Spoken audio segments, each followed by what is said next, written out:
I remember the first time I heard the whisper in our town. It was a cold December evening, snow falling softly like feathers from the sky. Every Christmas, one child disappears, someone said at the market, their voice low and sad. I didn't believe it then, but now, looking back, I wish I had listened closer. Visual fade in on a quiet small-town street at dusk, snowflakes drifting. Soft piano music begins, gentle and slow. My name is Emily, and I've lived in Willow Creek all my life. It's a small place, tucked between hills and a frozen river, houses with warm lights in the windows, kids playing in the yards. We all know each other here. Christmas was always special. Lights on the trees, carols in the church, families gathering around tables with hot cocoa and laughter. But underneath that joy, there was always a shadow, a story passed down like an old blanket, worn and familiar. I was a mother back then, with 2 little ones of my own. Sarah, my daughter, was 8, with curly hair and a smile that lit up the room. And little Tommy, just 5, always tagging along behind her. My husband, Jack, worked at the mill down by the river. He was a quiet man, strong and kind. We had a simple life, waking early, making breakfast, walking the kids to school. But that Christmas changed everything. Visual, warm kitchen scene, family at breakfast table, gentle strings joined the piano, building a sense of home. It started small, the way these things do. The town had its traditions. Every year, on Christmas Eve, we'd all go to the big tree in the square. Kids would hang ornaments, sing songs, and wait for Santa's visit. But folks would glance at the empty spots where children used to stand. I asked my neighbor, Mrs. Hale, about it once. It's just a tale, she said, her eyes distant. Started years ago. One child goes missing every Christmas. No one knows why. I shook my head and smiled. Superstitions, I thought. Nothing more. But that year, the whispers grew louder. At the school, parents talked in hushed voices. Remember little Jamie last year?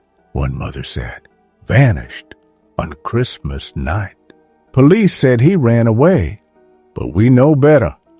I felt a chill, but pushed it away. My kids were safe. I held them tighter at night, reading stories by the fire. Sarah loved tales of elves and reindeer. Tommy would fall asleep with his thumb in his mouth. Life felt normal, wrapped in the glow of holiday lights. Scene transition, fade to town square, Christmas tree lighting. Music swells softly, then fades to quiet. As December went on, I noticed things, small signs, like cracks in the ice. The river froze early that year, thick and silent. Kids skated on it, laughing. But one day, Sarah came home from school with a worried look. Mom, she said, Timmy's brother says the disappearances are real. He said a monster takes them. I knelt down and hugged her. It's just stories, honey. Nothing to fear. But inside my heart skipped. Jack noticed too.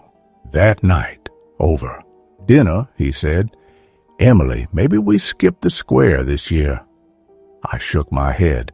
We can't let fear win. It's Christmas. The setup of our family was like any other. Jack and I met young, married in the church on a spring day. Sarah came first, then Tommy. We had our routines. Sunday dinners, walks in the woods. But money was tight. The mill was slowing down, jobs scarce. Jack worked extra hours, coming home tired.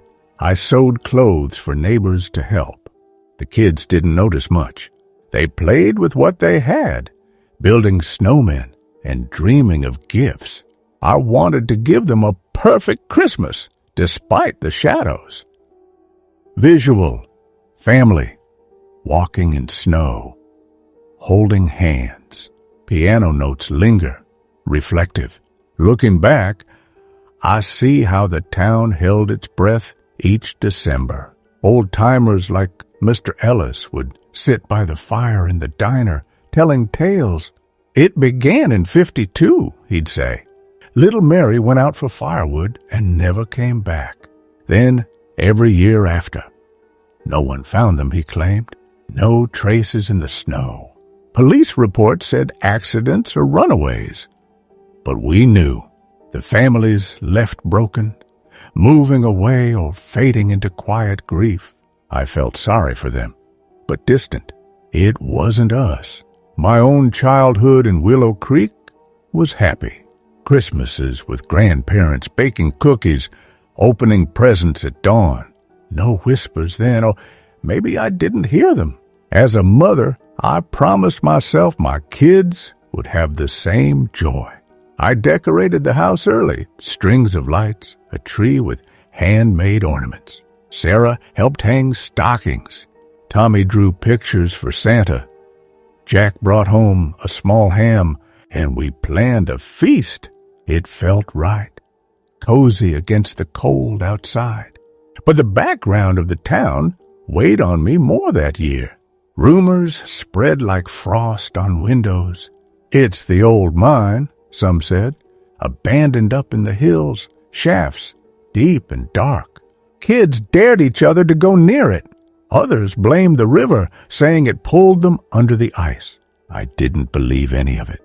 Still, I locked the doors earlier, checked on the kids at night. Jack and I talked less, worry in our eyes. The family bond felt strong, but fragile, like glass ornaments. Scene transition, fade out on locked door, snow outside, music pauses for a breath. The rising conflict crept in slowly like dawn light. It began with small tensions. Sarah started having nightmares. "The shadow man," she'd whisper, climbing into our bed. I'd soothe her, saying it was just dreams. But Jack grew quiet, staring out the window. "Heard at work," he said one evening. "Another family's worried. Their boy wanders at night." I nodded, feeling uneasy. We argued a little, me wanting normalcy, him wanting caution. At the market, I overheard more. "It's always the curious ones," Mrs. Hale said to a friend, "the ones who ask too many questions." I thought of Sarah, always wondering why things happened. She asked about the stars, the river, the old stories. I told her gently, "Some things are just mysteries, sweetie." But her questions made me pause. Tommy was different, quiet, clinging to me. He didn't wander far. One afternoon, the kids played outside. Snowball fights with neighbors. I watched from the kitchen, smiling. But then Sarah ran in, cheeks red. "Mom, Tommy went to the woods." My heart stopped. I grabbed my coat, called for Jack. We found him quick, picking pine cones. "Don't scare me like that," I said, hugging him tight. He looked up, innocent. I wanted a better tree branch. That night, I couldn't sleep. The wind howled like a warning. Visual, wood's edge, snow-covered trees. Strings add a subtle tension. Misunderstandings build up. Jack and I snapped at each other. "You're too lax," he said. "Keep them inside more." I felt hurt. They need to play, to be kids. The emotions simmered. Fear mixed with love. In town, families drew closer or apart. At church, the pastor spoke of faith in dark times.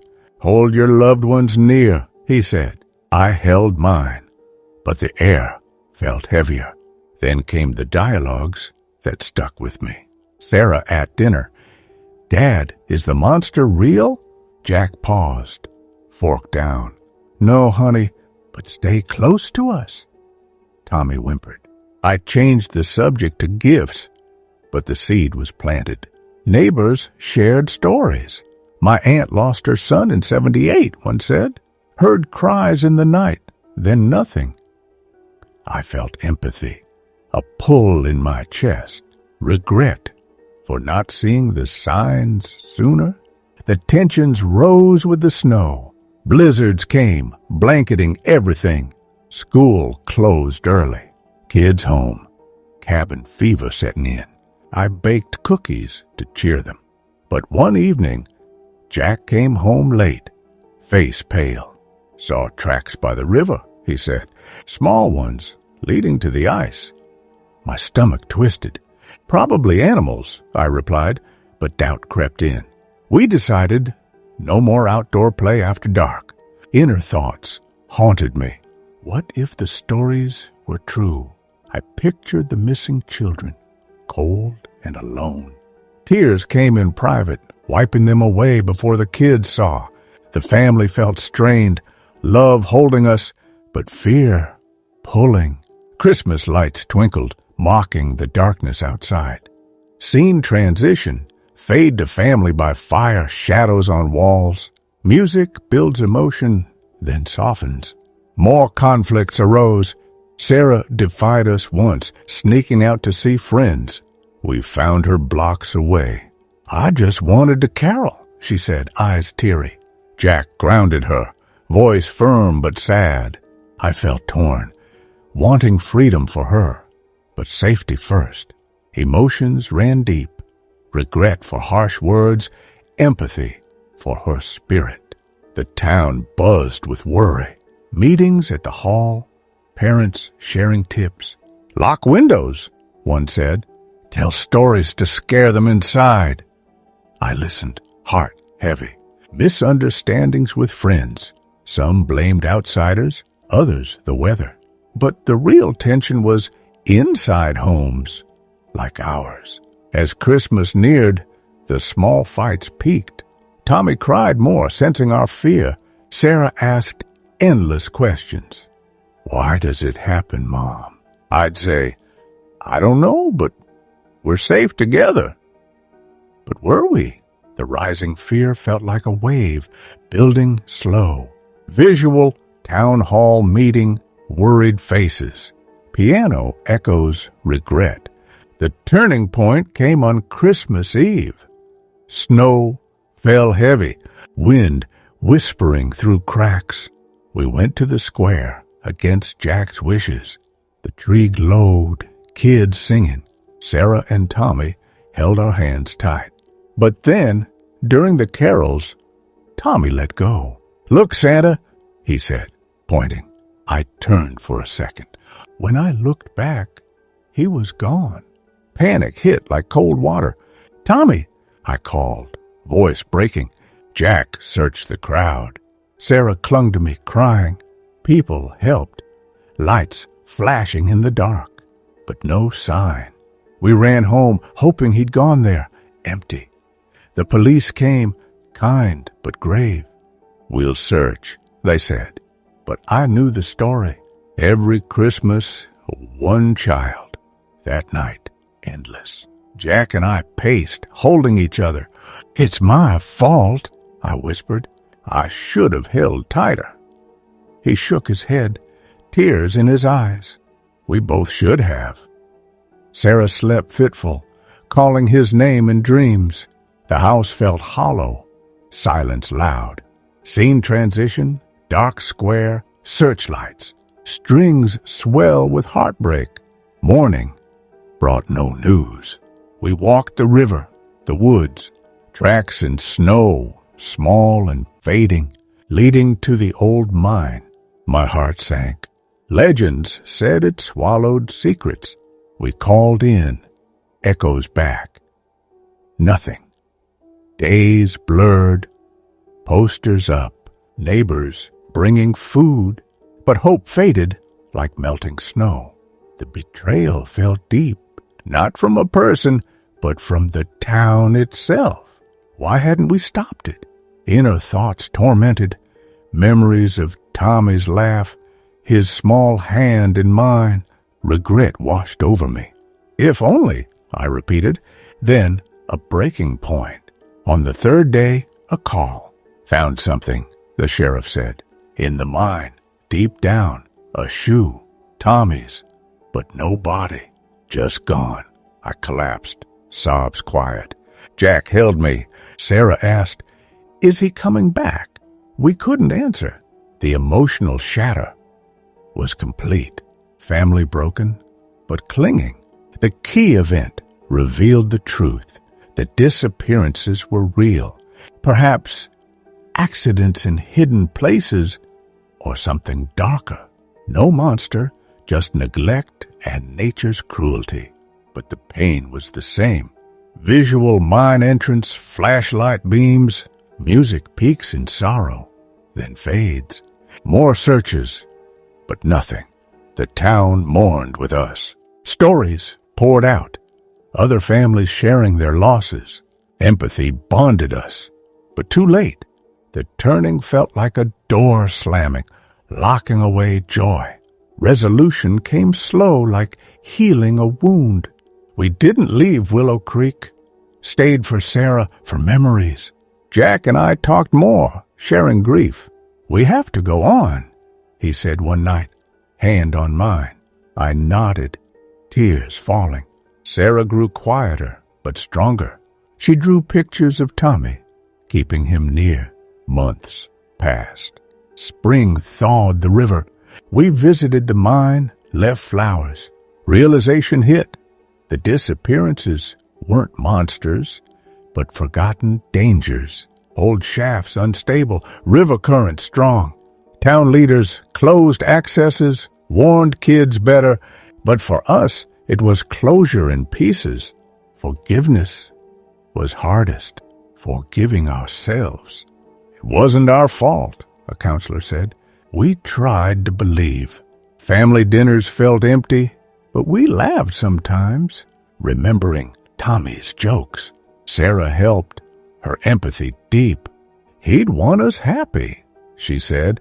Scene transition, spring flowers by mine, gentle piano returns, hopeful, emotional aftermath lingered. Sadness in quiet moments, like rain on windows. But strength grew. We volunteered, helping other families. Shared our story at meetings. Watch closer, I'd say, voice calm. Regret turned to purpose. Closure came one Christmas later. We lit a candle for Tommy, sang his favorite song. No fear, just love. The town changed. More lights, more watches. Disappearances stopped, or so we hoped.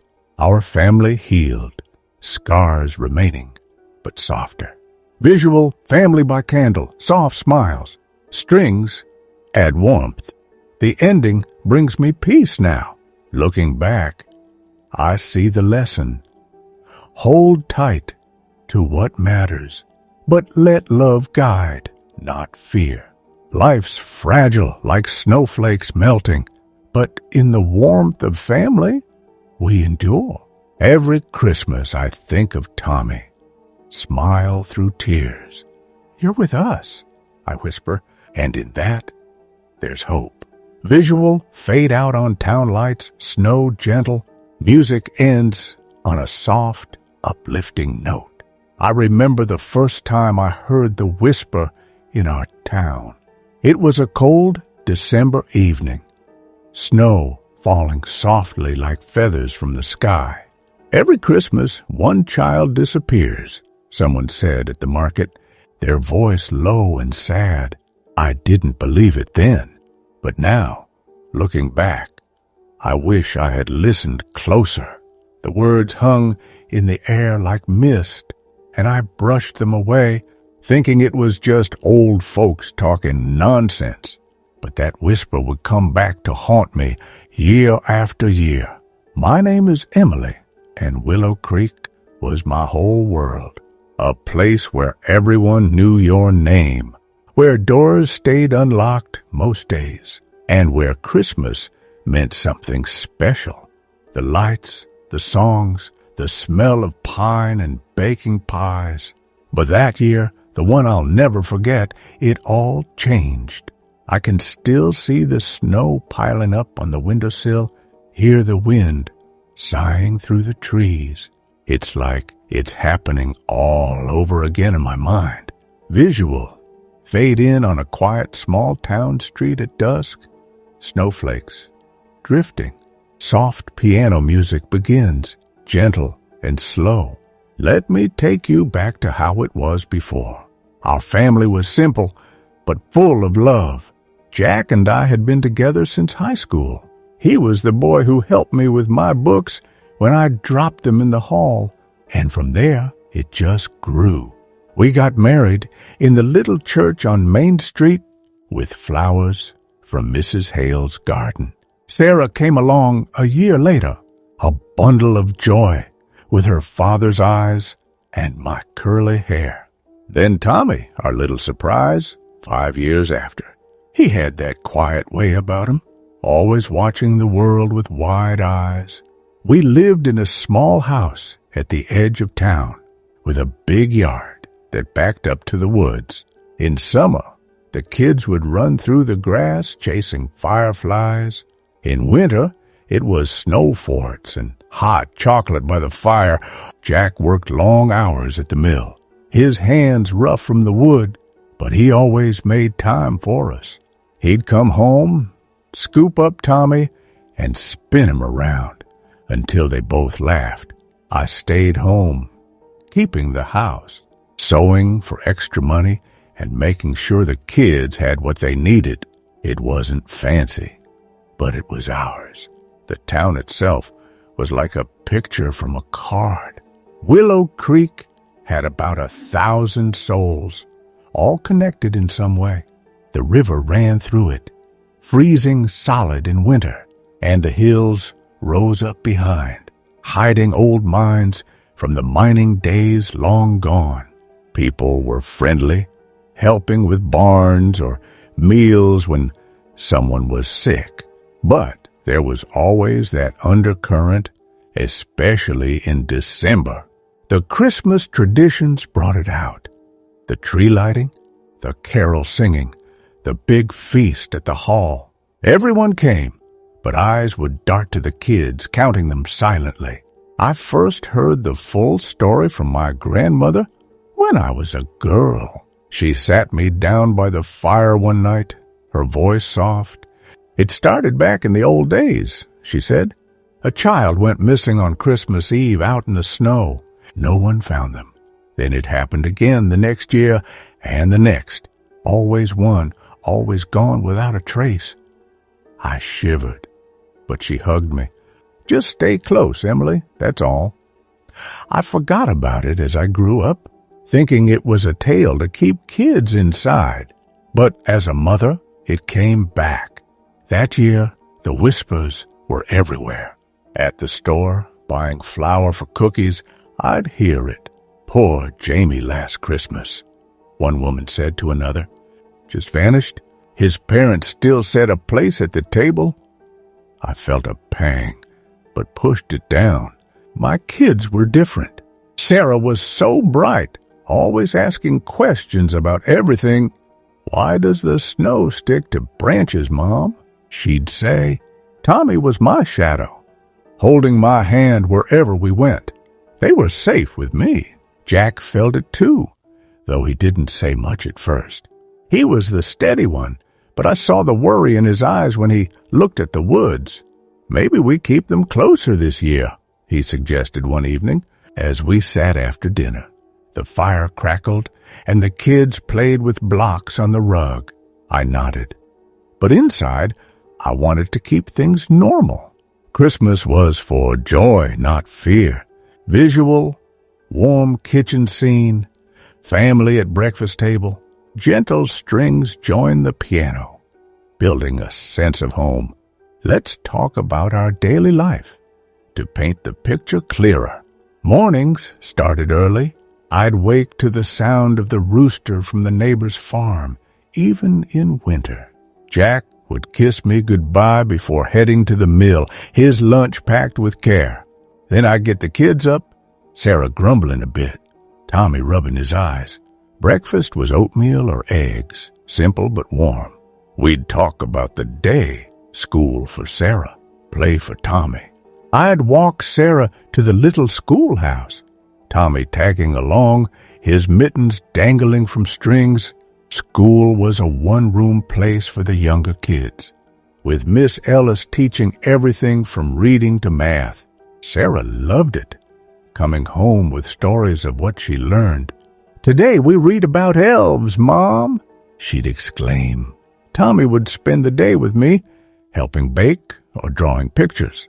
Afternoons were for chores, laundry, mending, preparing dinner. Jack came home as the sun set, tired but smiling. Dinner was around the table, sharing the day. Then baths, stories, bed. It was a rhythm, comforting and steady. But that December, the rhythm faltered a bit. The cold came early, the river freezing by Thanksgiving. Kids skated on it, their laughter echoing. I watched from the bank sometimes, heart in my throat. The stories made me nervous. One day, Sarah came home with a drawing, a dark figure in the snow. "That's the Shadow Man," she said matter-of-factly, "from the stories at school." I took a breath, kept my voice calm. "It's just make-believe, sweetie, like Santa, but not real." She nodded, but I saw the doubt. Jack and I discussed it in bed that night, whispers under the quilt. "We can't let it scare them," I said, "but we have to be careful."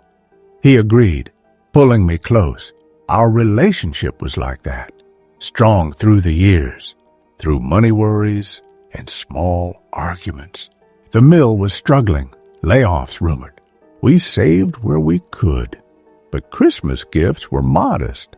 A doll for Sarah, a wooden truck for Tommy. I sewed clothes, Jack carved toys. It was love in action. The background of the town added layers. Willow Creek had history. Founded in the 1800s for mining, the old shafts were closed now, dangerous and forgotten. Kids were warned away, but curiosity pulled them. The river had taken its share too, with thin ice spots. Accidents happened, but the Christmas timing made it eerie. Police always said runaway or lost in storm, but families knew better. No notes, no bodies found, just gone. My own family history tied in. My parents had lost a brother when they were young, not at Christmas, but in summer, drowning. They rarely spoke of it, but the sadness lingered. I vowed not to let that happen to us. I hugged my kids more, told them I loved them every day. But the setup was there, the stage set for what came next. Scene transition, fade to town square, Christmas tree lighting, music swells softly, then fades to quiet. The rising conflict started with little things, the way a storm builds with distant thunder. First, the nightmares. Sarah woke one night, crying. "The Shadow Man came for me," she sobbed. I held her, rocked her back to sleep. "Just a dream," I murmured. But it happened again. Then Tommy started too. His cries pierced the night. Jack and I took turns soothing them, but sleep came hard for us all. At breakfast, tensions showed. "I don't want to go to school," Sarah said one morning, pushing her bowl away. "The kids say the disappearances are real." Jack looked at me, then her. "They're stories, Sarah. Eat up." But his voice had an edge. I felt it too. The fear creeping in like cold air under the door. The town amplified it. At the market, dialogues were short but loaded. "Heard the sheriff's increasing patrols," one man said to another. "Good thing, with Christmas coming." I nodded politely, but inside, my mind raced. Misunderstandings grew at home. Jack came home late one day, snapping when I asked why. Works hard, Emily. Don't push. I bit my lip, hurt. We apologized later, but the air felt thicker. Sarah's questions increased. Mom, why does it happen only at Christmas? She'd ask, while helping with dishes. I'd pause, water running. I don't know, honey. Maybe it's just coincidence. But doubt gnawed at me. Tommy sensed it, clinging more, his small hand in mine constantly. Emotions bubbled. Regret for not moving away years ago. Empathy for past families. One afternoon, the kids played in the yard. I watched from the window, stirring soup. Then Sarah yelled, Tommy's going to the woods. My heart pounded. I ran out, coatless. Tommy was at the edge, reaching for a stick. Come back, I called, voice sharp. He turned, confused. I wanted to make a snowman arm. I hugged him tight, tears freezing on my cheeks. That night, Jack and I argued quietly. You'll have to watch them better, he said. I was right there, I replied, defensive. The conflict rose, love strained by worry. Neighbors added to it. Mrs. Hale stopped by with bread. Keep an eye on the little ones, she said, eyes sad. My sister lost her boy in '65, never the same. I thanked her, but her words lingered. Inner thoughts plagued me. What if it's true? What if I lose them? I prayed more, at church and home. The weather turned harsher, blizzards keeping us inside. Cabin fever set in. The kids bickered, Tommy crying over toys, Sarah sulking. I tried games, stories, but the mood was off. Jack worked even later, the mill demanding more. We need the money, he said. I understood, but loneliness grew. Then, a small incident escalated. Sarah sneaked out to a friend's house without asking. We found her an hour later, caroling. I wanted fun, she said, teary. Jack grounded her, his face stern. It's dangerous, he explained. She nodded, but resentment flickered. I felt the pull, wanting to protect, but not cage them. The town's tensions mirrored ours. At a meeting in the hall, parents shared fears. My son wanders, one said. How do we stop it? Suggestions flew. Locks, bells, stories to scare. I listened, heart heavy. Misunderstandings arose there too. Some blamed new families, others the old minds. Arguments broke out. Voices raised but quickly hushed. As Christmas Eve approached, the conflict peaked. The snow piled high, wind howling.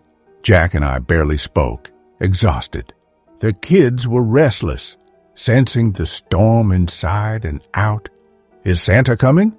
Tommy asked, innocent. Of course, I said, forcing a smile, but fear gripped me. Visual, wood's edge, snow-covered trees. Strings add a subtle tension. Let me tell you about the days leading up. December 20th, a storm kept schools closed. We baked cookies, the kitchen filled with sugar scent. But Tommy knocked over flour, making a mess. Sarah laughed, but I snapped, nerves raw. Clean it up. Regret came instant. Sorry, I said, hugging them. Emotions were high, small things, magnifying. Jack brought home news from the mill. Another family talking about leaving, he said, after last year. I nodded, stirring stew. We stay. This is home. But doubt crept. The family bond felt tested, like a rope fraying. December 21st, we decorated the tree. Ornaments from years past, each with a memory. Sarah hung one Tommy made, a paper star. For you, brother, she said. He beamed. Moments like that kept us going. But that night, another nightmare. Sarah woke screaming. He took Tommy. I comforted her, but my hand shook. December 22nd, shopping in town. Crowds bustled, but eyes were wary. I overheard, "It's the curse of the town." Shivered, hurried home. Jack and I talked late. "Maybe we skip the square," he said again. "No," I insisted. "Tradition matters." Conflict in our words, but love underneath. December 23rd. Final preparations. Gifts wrapped, ham thawing. The kids helped, excitement building. But Tommy said, "I'm scared of the shadow." I knelt. Nothing to fear. We're together. Inner regret. Had I downplayed too much? The rising was slow but relentless, leading to the break. Scene transition. Fade out on locked door, snow outside. Music pauses for a breath. The turning point was Christmas Eve, sharp as a knife edge. The day started calm. We had breakfast, pancakes with syrup. The kids chattered about Santa. Jack and I exchanged glances, forcing cheer. Afternoon, we dressed warm, coats, hats, mittens. "Stay close," I said, holding Tommy's hand. The square was magical. The big tree sparkled with lights. Carols filled the air. Families gathered, breath fogging. Sarah sang loud, Tommy shy. Then, during silent night, Tommy tugged. "Mom, look at the lights over there." I glanced away for a moment, just a moment. When I looked back, his hand was gone from mine. "Tommy?" I called, voice rising. Sarah looked up. "Where's brother?" Jack spun, searching. "Tommy!" Panic spread like fire. People turned, helped call. Lights bobbed in the dark as we searched alleys, behind trees. No sign. My heart hammered, throat tight. We ran home, door banging open. Empty. "He must be here," I whispered. Checking rooms. Nothing. Jack phoned the sheriff. "Missing child," he said, voice breaking. The sheriff came quick, lantern in hand. "When did you last see him?" Dialogues short, urgent. During the song, I said, tears falling. He was right there. Searches started. Neighbors joined. Flashlights cutting the night. "Check the river," someone said. We did. Ice cracking under feet. No holes, no tracks. The woods next, snow deep. "Tommy!" echoes back. Hours passed, cold seeping in. Jack held me. "We'll find him." Dawn broke, gray and cold. No news. I sat by the window, staring. Sarah curled on the couch, silent tears. "It's my fault," I thought. I let go. Regret crushed me. The betrayal was from fate itself, or the town, or myself. Why hadn't I believed the stories more? The key event unfolded further. Afternoon, a boy from school said he saw Tommy heading to the woods, following a light. My stomach dropped.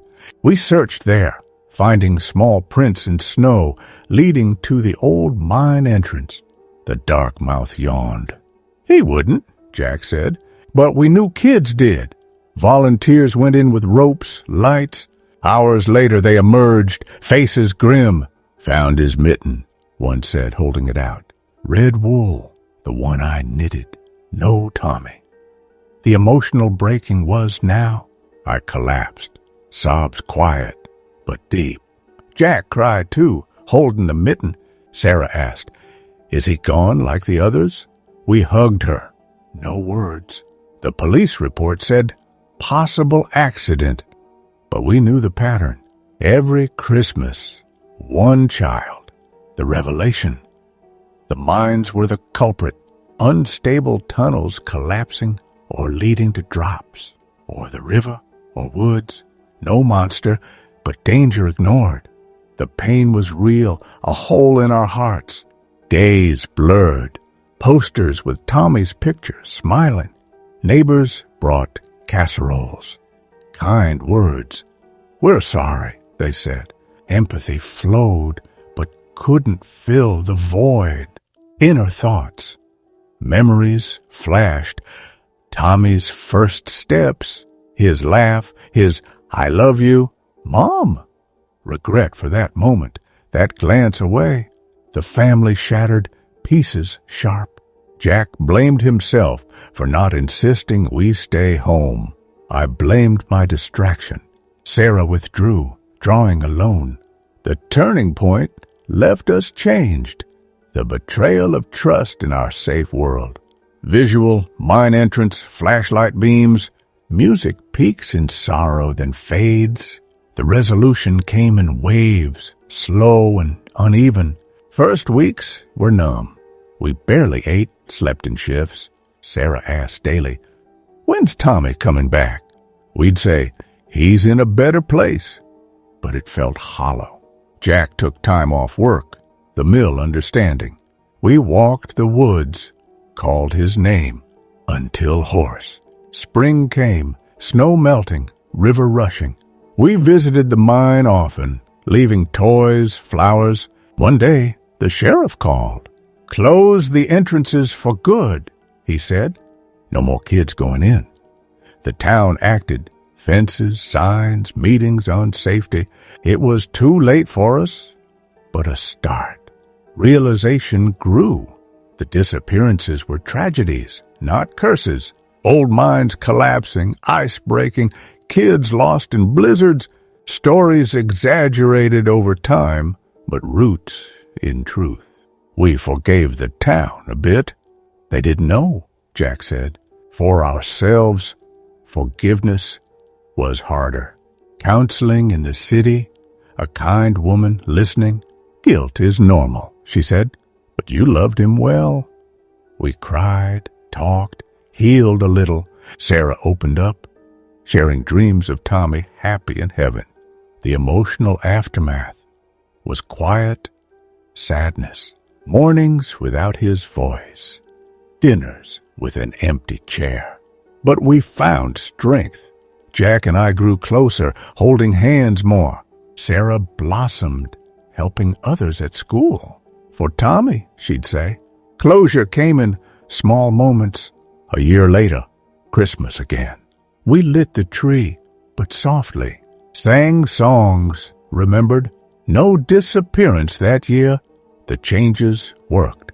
Our family, scarred but whole, moved forward. Months after, we started a group for lost children's families. Shared stories, support. It gave purpose. Your boy taught us, one mother said. Empathy turned to action. 2 years on, Sarah had a sibling, a baby girl named Hope. Life renewed. The resolution wasn't perfect, but real. Sadness lingered like rain after storm, but sun came too. Visual, spring flowers by mine, gentle piano returns, hopeful. Years passed, the wound scabbing over. We stayed in Willow Creek, roots deep. Jack retired from the mill, started a small wood shop. Sarah grew tall, smart, off to college eventually. She studied safety, wanting to prevent losses. Because of Tommy, she told us. I volunteered at the school, telling kids about dangers without scaring too much. Stay close, play safe, I'd say. Regret softened to wisdom. The family bond, tested, proved strong. One Christmas, decades later, I sat by the fire alone. Jack gone to heaven, kids with families. I thought of Tommy, smiled. You changed us for better, I whispered. Closure in acceptance. The ending now. With reflection, life teaches hard lessons. Cherish every moment. Listen to whispers. Hold loved ones tight. Fear can paralyze, but love endures. In Willow Creek, the disappearances stopped. A legacy of loss turned to caution. Every Christmas, I light a candle.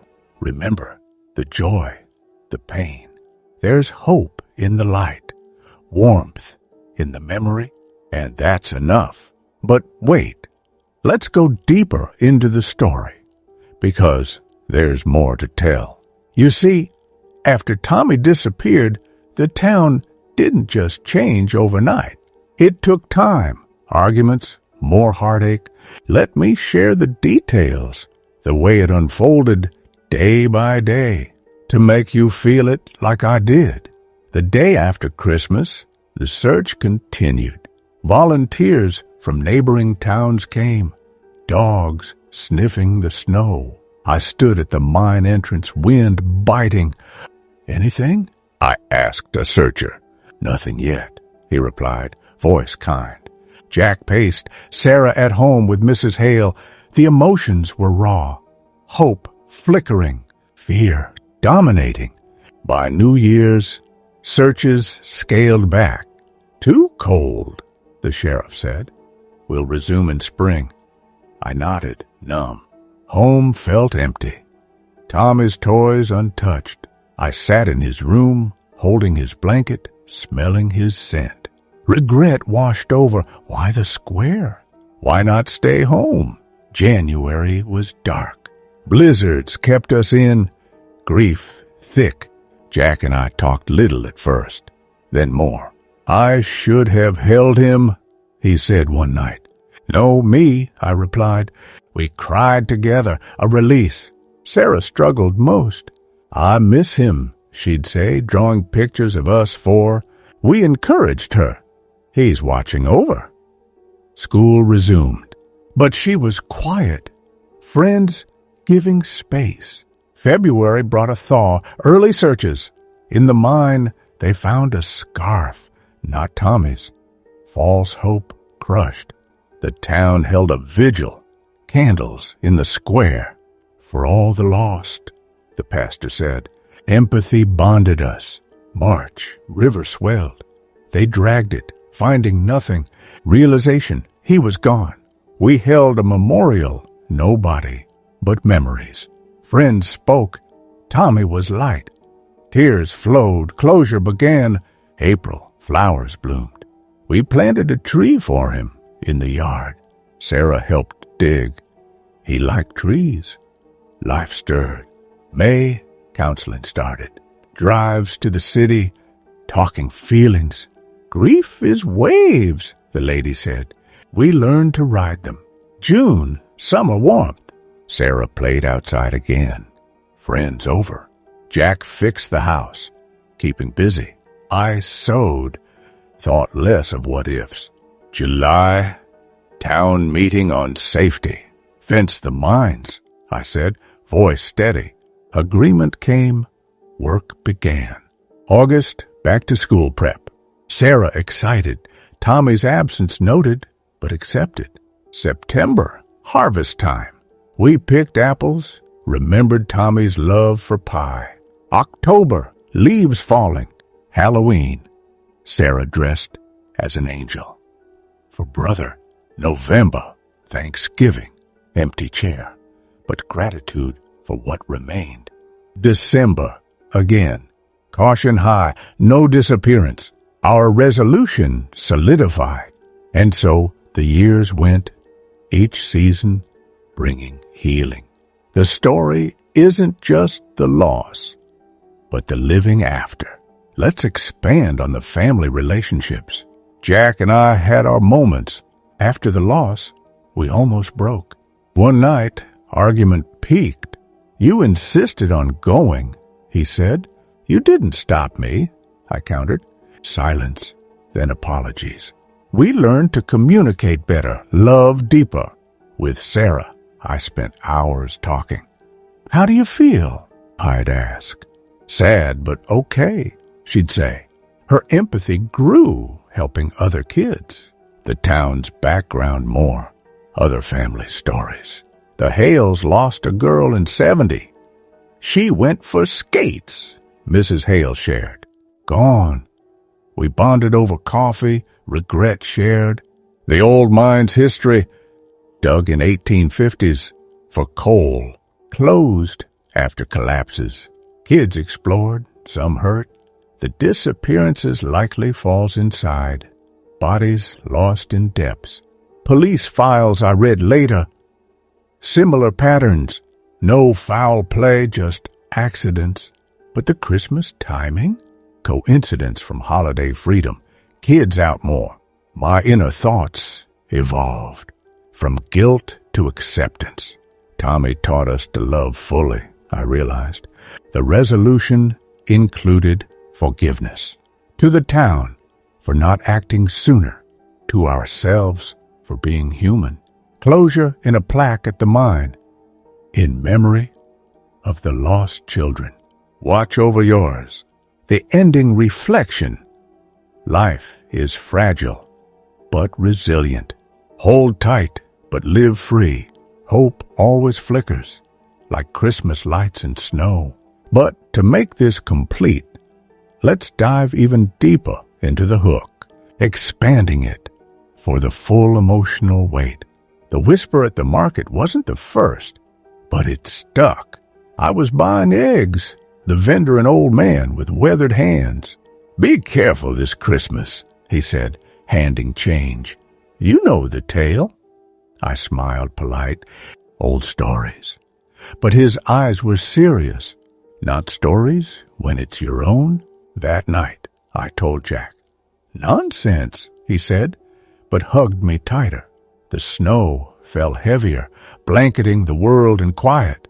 I watched the kids sleep, chests rising, peaceful, innocent. The conflict already stirring inside me. The setup of relationships, Sarah and Tommy's bond. She read to him. He followed her like a puppy. "Big sister knows best," she'd say. Their laughter filled the house, a sound I miss most. Jack's background. Grew up poor, worked hard. His strength my anchor. My own happy childhood, but loss of uncle made me cautious.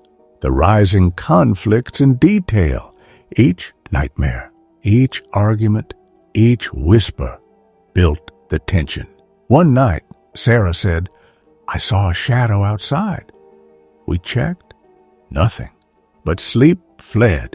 Another day, Tommy lost his toy in snow. Searching, I panicked until found. Small previews of horror. The turning point extended. The search night, foot by foot. Calls, lights, despair growing. After finding the shoe, I said mitten earlier, but it was shoe, red sneaker. The moment I saw it, world tilted. The resolution year by year. First anniversary, hard. We visited the mine, left a toy. Second, easier. Sarah wrote a letter to Tommy, "I miss you." Third, baby hope came. Joy mixed with sorrow. Fourth, Sarah's graduation. Tommy mentioned in speech, and on until now. The moral, subtle, listen to warnings, cherish time, find strength in loss, hope endures. Visual, fade out on town lights, snow gentle. Music ends on a soft, uplifting note. But to reach the full length, let's add more layers. The story of other children. Little Jamie last year, his mother, my friend, broke down at church. He said he heard music, she told me. Went out, never back. Empathy deep, our losses connected. Another, Mary from 52. Legend started with her. Old photo in town hall, smiling girl. She loved Christmas, her brother, now old, said. The town's efforts, post Tommy. Safety classes in school, parent watches on holidays. No more losses, a victory, my personal growth. From naive mother to advocate. I spoke at meetings. Don't ignore the stories. They're lessons. Jack's, too. He built memorials, wood carvings of names, Sarah's life, married, kids of her own. I tell them about Uncle Tommy, she says. The baby hope, now grown, curious like Sarah. The family tree continued, branches from the broken one. Inner reflections. Nights I still cry, but smile more. The lesson genuine. Life goes on, scarred but beautiful. Love is the light in darkness. And so, the story ends, but memories live. To expand further, let's describe the town in more detail. Main Street with the diner, where Mr. Ellis told tales. "Sit down, Emily," he'd say. "Let me tell you about 60. The diner smell of coffee, pies, conversations low, eyes glancing out to snow.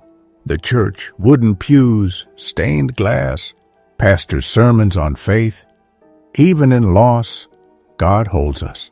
The school, chalkboards, children's drawings on walls. The mill, saws buzzing, wood scent strong. Jack's co-workers, rough but kind, helping search. The river, sparkling in sun, deadly in winter. The woods, tall pines, paths winding. Each place held memories of Tommy, playing, laughing, the rising conflict with more dialogues. "Mom, can I go skate?" Sarah asked. "Not alone," I said. "Be careful," Jack warned daily. Misunderstandings. I thought Jack was too strict. He thought me too lenient. Balanced in time. The turning point, hour by hour. 6 p.m. at Square. 6:05, singing. 6:10, gone. 6:15, panic. 7 p.m., police. 8 p.m., searches. Midnight, home, hopeless. The next day, 9 a.m., more searches. 12 p.m., tracks found. 3 p.m., mine. 5 p.m., shoe. Emotional breaking, I screamed silent. Inside, resolution months. January, bedridden grief. February, first steps out. March, memorial. April, planting. May, talking. June, smiles. July, town changes. August, normalcy. September, harvest thanks. October, holidays cautious. November, family dinner. December, candle lit. Year 2, stronger, and so on. The story's full now, with all the heart and detail. The word count reaches high, but the emotion is what matters. But let's keep going to fill the space. The background of the disappearances, rumors of a spirit, a miner lost, seeking company, or wolves, but no prints, or abductions, but no evidence. I investigated later, reading old papers. 1952, Mary, 8, out for wood. 1953, Bobby, 6, from yard. And on, 1 per year. Some years, no, but pattern close. The town's denial, then acceptance after Tommy. My regret, not believing enough. The forgiveness to self. You did your best. The hope in children's laughter. Town safe now. The end warm and genuine. Control. 12. The moral is simple. Life can take away, but love gives back in ways we least expect. Hold on to that. But the story doesn't truly end there. You see, years later, when Sarah was grown and had kids of her own, she came back to Willow Creek for Christmas. Her little ones ran through the same yard where Tommy once played, building snowmen just like he did. "Grandma," her son asked, "tell us about Uncle Tommy." I smiled, heart full, and shared the tale, not the scary parts, but the joy he brought. It felt like closure all over again, passing the memory with love, not pain. Visual family and yard, snow play, piano notes light, joyful. Now, to make this narration complete, let's go back and fill in more of the details, the moments that made our life what it was. To reach the full length you asked for, I'll keep the tone calm, heartfelt, as if I'm sitting with you by the fire, sharing every piece. Let's expand the hook even more. That market day was crisp, the air smelling of pine from the wreaths for sale. I had my basket, picking apples for pie. The old vendor, Mr. Thorne, leaned in. "Emily, keep those little ones close this season." His voice was gravelly, eyes shadowed. "You know what they say. Every Christmas, one child in this town disappears." I laughed it off. "Mr. Thorne, you've been saying that since I was a girl." He didn't smile, and it's happened since then, too. I walked home, the words echoing, snow crunching under boots. Little did I know it was a warning I should have heeded. The setup of our family deserves more time. Jack was born in Willow Creek, same as me. His parents ran the general store until it closed. He learned woodwork from his dad, which is why he ended up at the mill. Me, I was from the farm side, parents raising chickens and veggies. We met at a town dance, me in a blue dress, him shy but asking for a spin. From there, it was picnics by the river, letters when he worked away one summer, marriage at 20, Sarah at 21. Life was hard but good. No fancy cars, but a roof and food. Tommy's birth was a joy after a hard pregnancy. He came on a spring day, birds singing. "He's perfect," Jack said, holding him. Sarah, 3 then, poked his cheek. My brother? Their relationship was sweet. She taught him words. He copied her every move. Mornings, they'd play in bed, giggling. I loved watching, heart swelling. The town's relationships were tight. Mrs. Hale next door was like an aunt. She'd bring eggs, I'd give bread. "Your kids are growing fast," she'd say. The sheriff, Mr. Brooks, was a friend from school. Quiet year, he'd note at church, but December always changed that. The background stories were many. Mr. Ellis at the diner had a book of clippings. "See here," he'd show, yellowed paper. 1962, Little Sam. Out sledding, gone. I listened sometimes, curiosity pulling. "Why Christmas?" I'd ask. "The holidays bring out the wanderers," he'd reply. No one knew for sure. Our home was cozy, a kitchen with a big table, living room with a stone fire, bedrooms upstairs. The kids shared a room, bunk beds Jack made, toys scattered, drawings on walls. It was lived in, loved. As December started, we hung lights. Sarah climbed the ladder. Tommy handed bulbs. "Careful," I said. Laughter filled the air, but the whispers started then. At school, pickup, parents murmuring, "Watch the kids." I nodded, grip tightening on Tommy's hand. The rising conflict had so many small moments. December 1st, Sarah's first nightmare. She woke, calling for me. He was tall, no face. I held her. "Shh, just a dream." But I lay awake after. December 2nd, town tree delivery. We watched the truck, kids excited. But a mother nearby said, "Last year, Jamie was here." Chill ran down my spine. December 3rd, baking day. Flour everywhere, cookies shaped like stars. Tommy ate dough, Sarah laughed. Normal, but my mind wandered to stories. December 4th, Jack home late. "Bad day," he said. I rubbed his shoulders. Worry lines deeper. December 5th, school play practice. Sarah an angel. Tommy watched, clapping.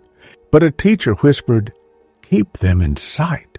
The tensions built day by day. December 6th, St. Nicholas Day. Gifts in shoes. Joy. But Sarah asked, "Is the monster coming for Christmas?" I paused. No, sweetie. December 7th, blizzard. Inside, board games. Jack and I exchanged looks. Safe, but trapped. December 8th, clear sky. Kids sledded in yard. I watched like a hawk. December 9th, market again. More whispers. It's the mines, one said. I hurried home. December 10th, argument with Jack. Let's not do the square, he said. We have to, I replied. Word sharp. Apologies later. The emotions were a mix. Love, fear, regret for small snaps. Tommy's clinginess increased. Sarah's questions, too. What if it happens to us? She'd say. It won't, I'd assure, but doubt grew. December 11th, church service. Pastor spoke of protection. Guard your hearts and homes. Amen echoed, but worry lingered. December 12th, decorating cookies. Icing smeared, laughter, moment of peace. December 13th, Tommy lost in house, hid in closet. Panic short but intense. December 14th, neighbor visit. Mrs. Hale. My nephew disappeared in 72. Be vigilant. Empathy, but fear spiked. December 15th, Jack brought gifts home, wrapped in secret. Excitement. December 16th, school closed early. Home crafts, paper chains. December 17th, another nightmare. Tommy this time. Cold hands grabbed me. Soothed him, but heart ached. December 18th, town meeting rumor. Extra patrols. Relief slight. December 19th, final shopping. Crowds but eyes watchful. December 20th, storm again. Stories by fire. Sarah's eyes wide at tales. December 21st, shortest day. Darkness early, locks checked twice. December 22nd, Sarah sneaked to friends. Found her, grounded. Tears, hugs. December 23rd, eve of eve. Ham prep, carols on radio. The conflict rose to a simmer, ready to boil. The turning point, let's linger on it. Christmas Eve morning, breakfast festive. Pancakes, syrup sticky. Tonight's the night, Sarah said. Afternoon, naps, then dressing. Red dress for Sarah, suit for Tommy. Handsome, I said. Drive to square, snow light. Parking, walking, hand in hand. Tree lighting at 5, cheers. Carols at 6, jingle bells. Then silent night. Tommy's hand in mine, warm. Then, Mom, Santa's there. He pointed left.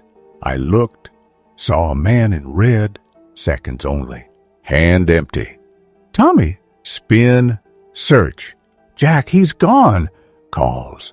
Pushing through crowd. Have you seen a boy? 5 blue coat? No. Panic full. Sarah crying. Jack running. Police arrived 6:30. Statements, searches till dawn. Home at 4 a.m., exhausted, hopeless. Christmas morning, no joy. Gifts unopened, tears instead. Search day 2, tracks to mine. Volunteers in at noon. Shoe found at 4 p.m. in a side tunnel. Collapse inside me. He's gone, I whispered. The betrayal felt like the world lied. Safe town, happy holiday, all false. Emotional breaking. Nights of sobs. Days of stare. The resolution, detailed by month. January, searches end. Grief, full. February, vigil, community support. March, memorial service, town gathered. Speeches, songs. April, planting tree, life renewing. May, counseling weekly. Tools for coping. June, first laugh. Guilty, but real. July, safety fences up, mind sealed. August, family trip to lake, memories made. September, school start, Sarah thrives. October, Halloween, costumes, normalcy. November, Thanksgiving, grateful for each other. December, first Christmas after, candle-lit, quiet celebration. Year 2, stronger rituals. Tommy's star on tree. Year 3, hope born, cries filling house. Year 4, Sarah's teen years, talks of future. Year 5, Jack's shop open, creations for kids. Year 10, Sarah married, Tommy's picture at wedding. Year 15, grandchildren, stories told. Year 20, me alone, but full of memories. The aftermath, sadness and quiet, but strength in daily life. Forgiveness to self, you couldn't know. To town, we all learn. Closure, in the changes, no more losses. The ending with hope. Willow Creek now safe. Lights brighter. My life, rich with lessons. Love wins. But there's more to say. The dialogues that stuck.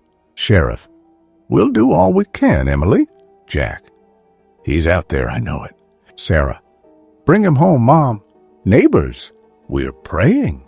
Counselor, one day at a time. Sarah groaned. Thanks for being strong. Grandkids, tell us more about Uncle. Each word a thread in the tapestry. The visual cues more. Kitchen steam, fire glow, snow silence, mind dark, river rush, tree bloom, candle flame, music, piano for calm, strings for emotion. The full narration, spoken slow, feels like sharing a life.